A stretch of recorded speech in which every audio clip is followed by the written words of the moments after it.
Assalamualaikum warahmatullahi wabarakatuh. Alhamdulillahirabbil alamin. Wassalatu wassalamu ala asyrafil anbiya wal mursalin wa ala alihi wa sahbihi ajmain, amma ba'd.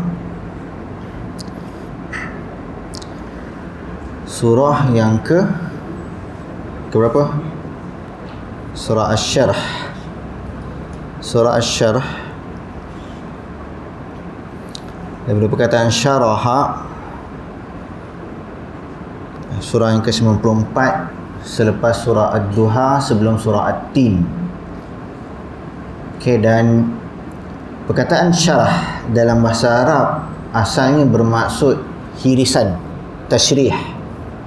Hiris, bila daging tu kita hiris dan kita pisahkan jadi potongan-potongan daging itu, so itu dipanggil syarihah. Dipanggil syarihah dalam bahasa Arab. Okay, so apa?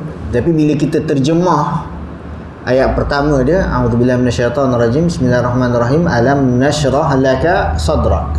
Alam nashrah laka sadrak. Dan biasanya kita akan terjemah, bukankah kami lapangkan hati engkau atau dada engkau. Seperti mana doa Nabi Musa juga, Rabbi syrahli sadri. Tuhanku, lapangkan dadaku. Jadi yang dimaksudkan dengan syaraha kat situ maknanya lapangkan dada. Maka hilangkan, lepaskan perkara-perkara yang membebankan dari dalam fikiran, dalam hati kita, supaya ia terlepas, terpotong. Jadi datangnya nama surah ni Asy-Syarh atau Al-Insyirah. Al-Insyirah, dan dia diturunkan sebelum hijrah, dia Makki. Okey, dan tema-tema pada surah-surah Makki, terutama surah-surah macam ni, banyakkannya fokus dia untuk memberi tasliyah kepada Nabi. Tasliyah ni macam motivasi, nak bagi semangat. Dan surah Asy-Syarh juga antara surah-surah yang mesej dia direct kepada Nabi. Maknanya kita baca ayat tu, laka, alam nasrah laka sadrak.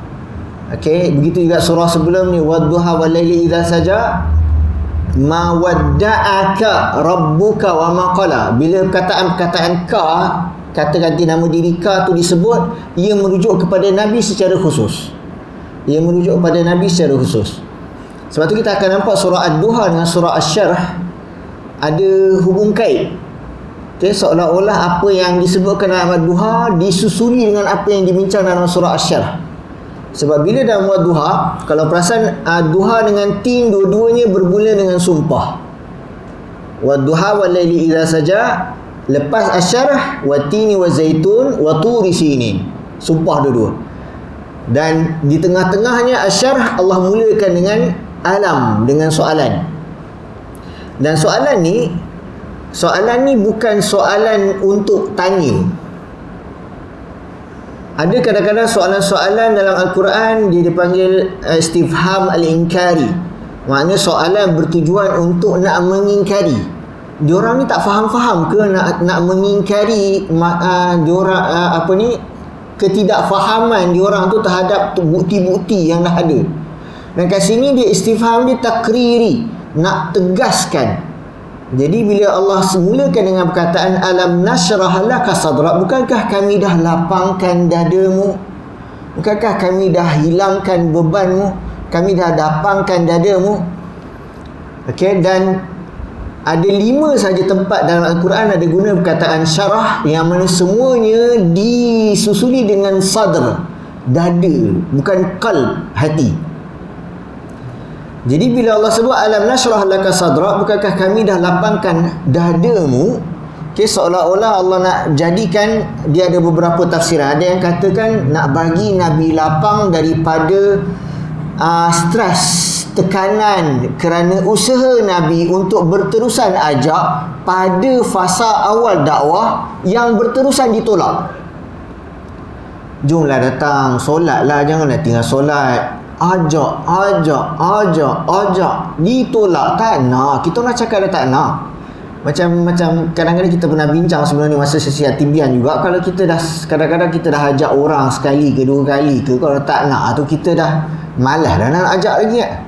Okey, tapi kalau ajak sekali, lepas tu kita ajak lagi dua kali, lepas tu minggu depan pun ajak lagi, minggu 1 bulan depan pun ajak lagi. Orang tu rasa apa? Kau ni tak faham bahasa. Jangan. Dan bayangkan ajakan Nabi kepada orang Quraisy yang merupakan keluarga-keluarga dia bukan sekali, dua kali. Setahun, 2 tahun, 3 tahun dan 13 tahun Nabi berada di Mekah. Jadi tak hairanlah bagaimana sakitnya hati orang-orang Quraisy tersebut dengan ajakan, dan mereka berterusan menolak dan menolak dan menolak. Sebab tu Allah sebutkan fala'allaka bakhi'un nafsaka ala atharihim illam yu'minu bihadzal hadithi asafa.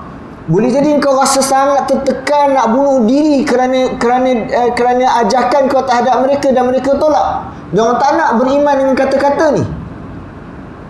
Nabi punya tertekan. Okey, sebab ni bahagian awal wahyu sampai Al-Alaq ke Al-Mudaththir, dan mainstream adalah syirik. Mainstream adalah sembah berhala. Makna yang normal adalah sembah semua banyak-banyak. Tiba-tiba cakap, tak, kita kena sembah Tuhan satu je. Semua orang buat macam tu, kau siapa? Kau dari mana? Tak pernah sebelum ni tiba-tiba cakap macam ni. Jadi dia ditolak dengan sangat keras. Ajakan demi ajakan. Dan Allah berterusan menghantarkan mesej-mesej ringkas ini untuk memberitahu kepada Nabi. Sebab tu dalam surah Ad-Duha Allah sebut, alam yajidka yatiman fa'awa. Bukankah kami dapati kau dalam keadaan yatim awal-awal dulu masa kau kecil, sebelum kau jadi Nabi, kau yatim dan kami berikan perlindungan. Pasal apa? Alam yajidka yatiman fa'awa wa wajadaka dhallan fahada. Kami dapati kau dalam keadaan tak tahu nak ke mana, dan kami bagi petunjuk. Sekarang ni bila Allah dah bagi petunjuk, mula-mula dalam keadaan tak tahu ke mana, okey, dah dapat petunjuk. Bila dapat petunjuk, cuba sampaikan pula.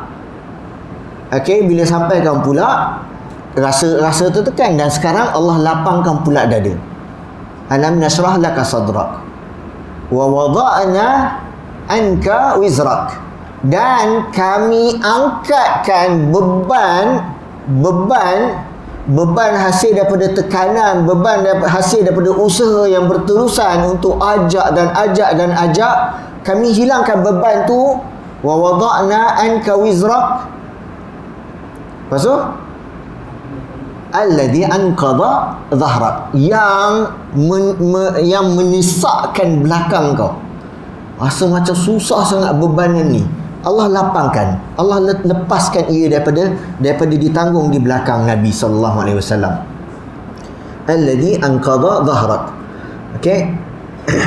Jadi bila Allah dah lapangkan dada Nabi, dan Allah jadikan Nabi makna beban yang Nabi seolah Allah nak bagi tahu Nabi, kerja engkau hanya sampaikan. Tugas engkau adalah sampaikan. Dan engkau akan berdepan sebagaimana kata Waraqah bin Naufal bila pertama kali mendapat maklumat daripada Khadijah dan Nabi yang datang kepada dia bagi tahu satu hari nanti kaumnya akan menghalau dia keluar, dan kalau boleh masa tu aku nak bersama dengan dia. Kalau aku panjang umur, menunjukkan ini bukan bebanan yang ringan. Bila kita bersama dengan kebenaran, bila kita yakin dengan apa yang kita pegang, dan kita ada beban untuk menyampaikannya kepada orang lain yang tenggelam dalam kesalahfahaman, menganggap dunia ni sepatutnya macam ni je, kita ikut je arus masa ni, dah itu yang senang. Kalau fikir-fikir benda betul, nak kena betulkan tu, nak kena betulkan sistem, nak kena betulkan ni, nak kena bagi tazkirah, nak kena bagi peringatan, nak buat semua penat. Nak buat semua benda ni penat. Tapi kepenatan itulah yang dirasakan oleh Nabi SAW. Okey. Sebab tu bila Nabi sambung dengan menyebutkan la nashrah laka sadrak wa wada'na anka wizrak alladhi anqadha dhahrak wa rafa'na laka dhikrak.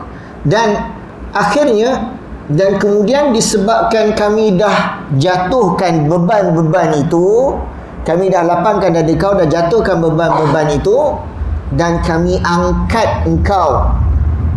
Okey, peringatan mengenaimu, zikirmu.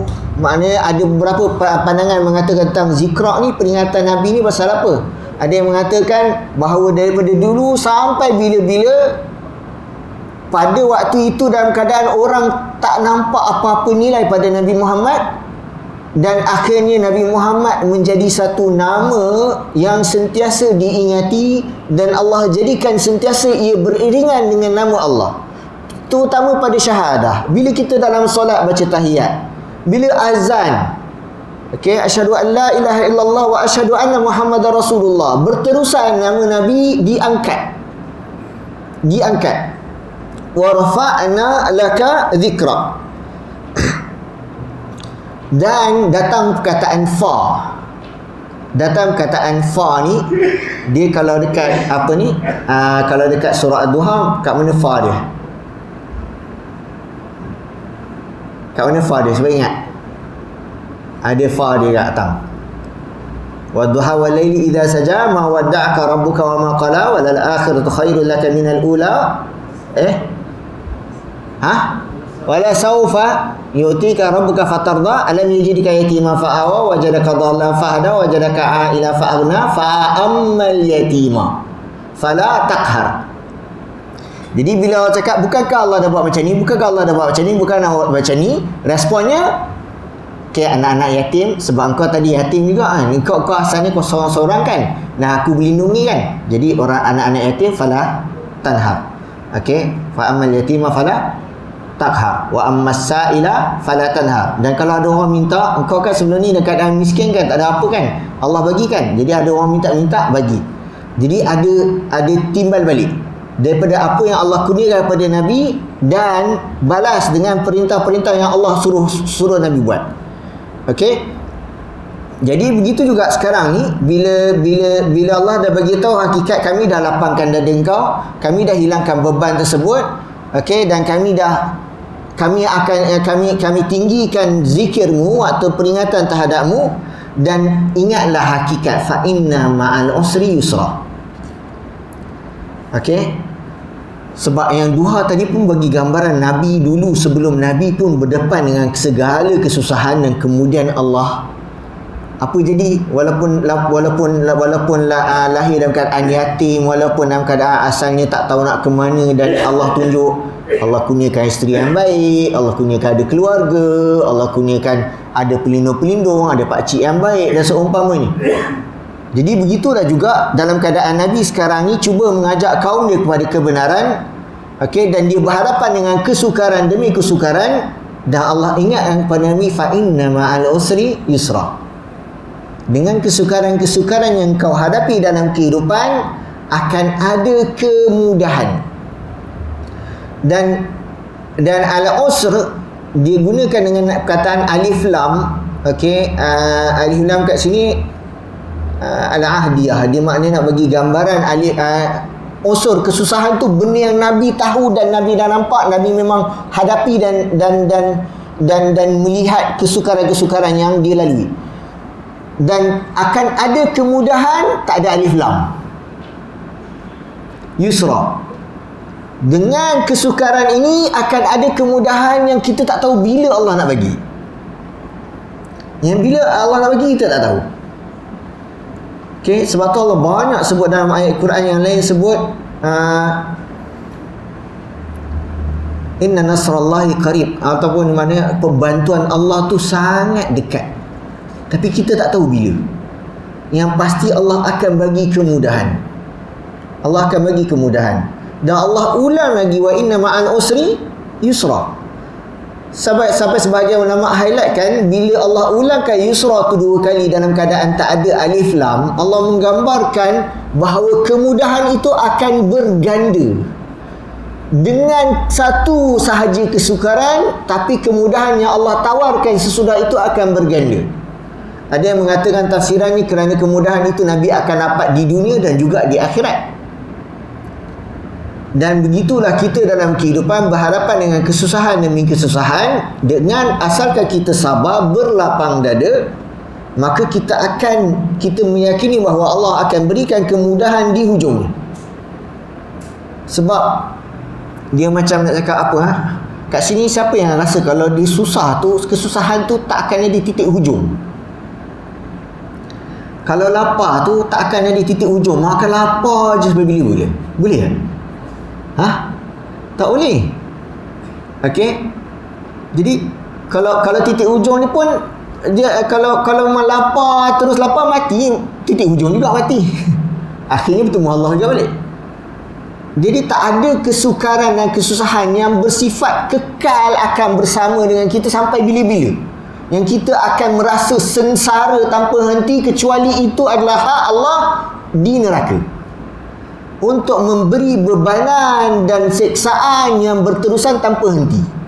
Adapun yang di dunia yang kita rasakan susah dan berat dan leceh dan lekeh, akan ada pengakhiran dia.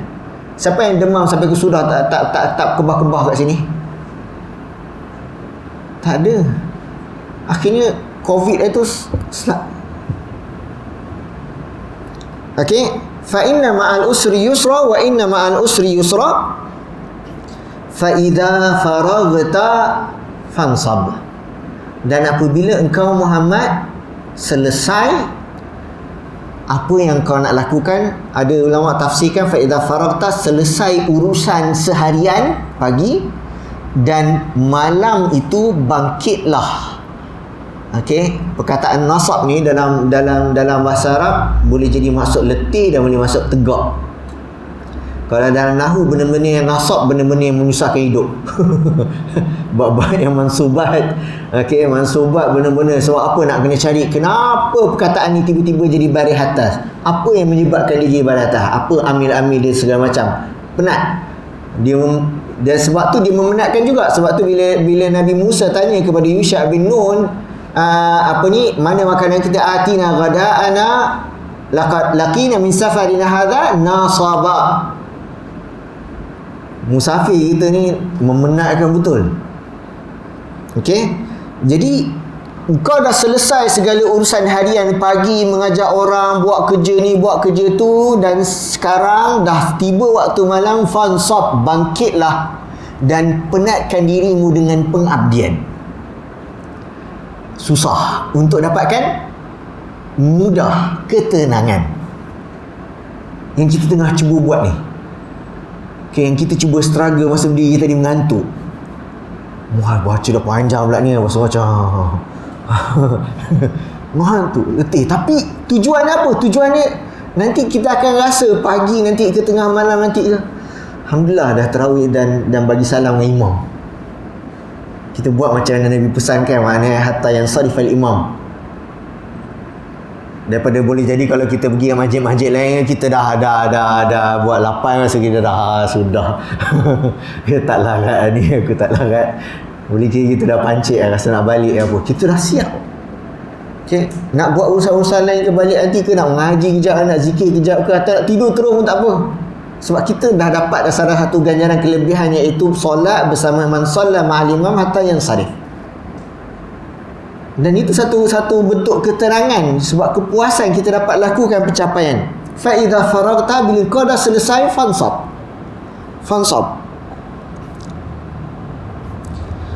Wa ila rabbika farghab, dan kepada Tuhanmu sahajalah letakkan pengharapan, jangan kepada yang lain. Hanya kepada Tuhanmu sahajalah engkau letakkan pengharapan. Letakkan kebergantungan kita untuk kita selamat. Letakkan sandaran kita kepada Allah dalam keadaan kita lalai dan cuai, agar Allah ampunkan. Hanya kepada Allah, tanpa putus asa. Tanpa putus asa. Ada masa kita semangat, rajin, dan kita buat segala apa yang sehabis baik, dan kita cuba amanah dengan segala tuntutan dan segala macam. Dan ada masa pula kita cuai, kita lalai, kita leka, kita angkuh, kita sombong. Dan kedua-duanya, yang ini kita boleh syukuri, dan yang ini pula kita boleh bertaubat dan istighfar. Nikmat pengabdian kita syukuri, kelalaian dan kecuaian kita mohon keampunan. dan kedua-duanya itu adalah pencapaian di bulan Ramadan.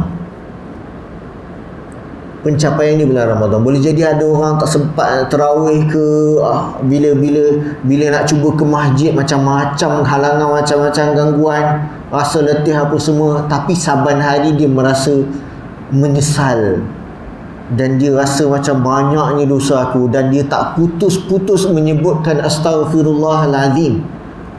Aku bertaubat kepadamu ya Allah, berikan kekuatan kepadaku agar aku tetap tunduk dan tulus kepadamu. Aku tak dapat nak rajin sangat solat tarawih, aku cubalah sedekah, aku cubalah buat yang lain-lain yang aku mampu.